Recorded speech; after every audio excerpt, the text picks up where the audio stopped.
Double engine सरकार से विकास को मिलेगी नई रफ्तार। अब बंगाल के हर जरूरतमंद तक पहुंचेगा मुफ्त इलाज। पीएम मोदी बोले, जनता का स्वास्थ्य हमारी प्राथमिकता।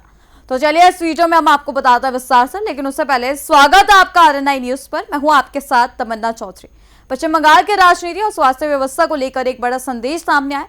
प्रधानमंत्री नरेंद्र मोदी ने मंगलवार को पश्चिम बंगाल में आयुष्मान भारत योजना लागू किए जाने पर खुशी जताई। सोशल मीडिया प्लेटफॉर्म एक्स पर पीएम मोदी ने कहा कि अब राज्य के लोगों को दुनिया की सबसे बड़ी स्वास्थ्य योजना का लाभ मिलेगा, जिससे सस्ती और बेहतर स्वास्थ्य सेवाएं सुनिश्चित होंगी। आपको बता दें कि प्रधानमंत्री ने अपने संदेश में डबल इंजन सरकार का जिक्र करते हुए कहा कि केंद्र सरकार की योजनाएं अब राज्य में बिना किसी रुकावट के लागू की जाएगी। दरअसल यह प्रतिक्रिया मुख्यमंत्री शुवेंदु अधिकारी की उस पोस्ट के जवाब में आई, जिसमें उन्होंने अपनी सरकार की पहली कैबिनेट बैठक के लिए गए 6 बड़े फैसलों की जानकारी साझा की। राजनीतिक गलियारों में इसे बंगाल के राजनीति में बड़े बदलाव और केंद्र राज्य समन्वय के संकेत के तौर पर देखा जा रहा है। पश्चिम बंगाल में आयुष्मान भारत योजना को लेकर बड़ा राजनीतिक और प्रशासनिक संदेश सामने आया है। प्रधानमंत्री नरेंद्र मोदी ने राज्य में इस योजना के लागू होने पर खुशी जताते हुए कहा कि बंगाल के लोगों का कल्याण केंद्र सरकार की सर्वोच्च प्राथमिकता है। सोशल मीडिया प्लेटफॉर्म एक्स पर किए गए अपने पोस्ट में प्रधानमंत्री ने कहा कि अब राज्य के लाखों लोगों को दुनिया की सबसे बड़ी स्वास्थ्य योजना का सीधा लाभ मिलेगा। आयुष्मान भारत योजना के जरिए गरीब और जरूरतमंद परिवारों को बेहतर और सस्ती स्वास्थ्य सेवाएं उपलब्ध कराई जाएंगी। प्रधानमंत्री मोदी ने डबल इंजन सरकार का जिक्र करते हुए यह भी कहा कि केंद्र की सभी प्रमुख योजनाओं को पश्चिम बंगाल में बिना किसी रुकावट लागू किया जाएगा। माना जा रहा है कि यह बयान सिर्फ स्वास्थ्य योजना तक सीमित नहीं है, बल्कि बंगाल की राजनीति में बदलते समीकरणों का भी संकेत है। वहीं मुख्यमंत्री शुवेंदु अधिकारी की ओर से पहली कैबिनेट बैठक में लिए गए 6 अहम फैसलों की जानकारी साझा की गई, जिसके बाद प्रधानमंत्री की प्रतिक्रिया सामने आई। अब इस पूरे घटनाक्रम को बंगाल की राजनीति में नए अध्याय के तौर पर देखा जा रहा है। आयुष्मान भारत योजना को लेकर पश्चिम बंगाल में सियासी हलचल तेज हो गई है। प्रधानमंत्री नरेंद्र मोदी ने मंगलवार को पश्चिम बंगाल में इस योजना के लागू होने का स्वागत किया और कहा कि राज्य की जनता को अब बेहतर और सस्ती स्वास्थ्य सुविधाओं का लाभ मिलेगा।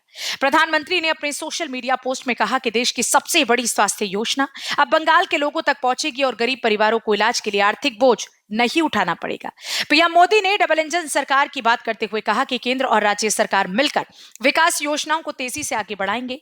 राजनीतिक जानकारों का मानना है कि बयान आगामी चुनावी रणनीति और बंगाल में भाजपा की मजबूत होती राजनीतिक पकड़ का भी संकेत माना जा रहा है।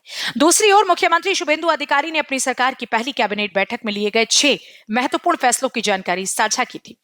उसी पोस्ट के जवाब में प्रधानमंत्री मोदी का संदेश सामने आया। अब स्वास्थ्य और विकास के मुद्दे पर बंगाल की राजनीति में नई बहस शुरू हो गई है और जनता की नजरें आने वाले फैसलों पर टिकी हुई हैं। पश्चिम बंगाल में आयुष्मान भारत योजना लागू होने के बाद केंद्र और राज्य की राजनीति में नई चर्चा शुरू हो गई है। प्रधानमंत्री नरेंद्र मोदी ने राज्य के लोगों को बधाई देते हुए कहा कि अब उन्हें बेहतर और सस्ती स्वास्थ्य सेवाओं का लाभ मिलेगा। प्रधानमंत्री ने अपने संदेश में कहा कि आयुष्मान भारत दुनिया की सबसे बड़ी स्वास्थ्य योजना है और इसका उद्देश्य हर गरीब और जरूरतमंद परिवारों तक गुणवत्तापूर्ण इलाज पहुंचाना है। प्रधानमंत्री मोदी ने अपने पोस्ट में डबल इंजन सरकार की अवधारणा को भी दोहराया और कहा कि जब केंद्र और राज्य मिलकर काम करते हैं तो विकास योजनाएं तेजी से जमीन पर उतरती हैं। उन्होंने भरोसा दिलाया कि केंद्र सरकार की योजनाओं को पश्चिम बंगाल में बिना किसी रुकावट लागू किया जाएगा। गौरतलब है कि मुख्यमंत्री शुवेंदु अधिकारी ने अपनी पहली कैबिनेट बैठक में 6 बड़े फैसलों का जिक्र किया था, जिसके बाद प्रधानमंत्री की यह प्रतिक्रिया सामने आई। राजनीतिक विश्लेषकों का मानना है कि यह सिर्फ स्वास्थ्य योजना का मामला नहीं, बल्कि बंगाल में बदलते राजनीतिक माहौल और विकास की नई रणनीति का भी संकेत है। फिलहाल आयुष्मान भारत योजना को लेकर पश्चिम बंगाल में सियासी और प्रशासनिक हलचल तेज है। अब देखना होगा कि केंद्र और राज्य सरकार की साझेदारी जनता को कितना बड़ा फायदा पहुंचाती है। लेकिन इतना तय है कि स्वास्थ्य और विकास का मुद्दा आने वाले दिनों में बंगाल की राजनीति के केंद्र में रहने वाला है। फिलहाल इस खबर में इतना ही। बाकी की तमाम खबर जानने के लिए जुड़े रहिए हमारे साथ RNI न्यूज पर।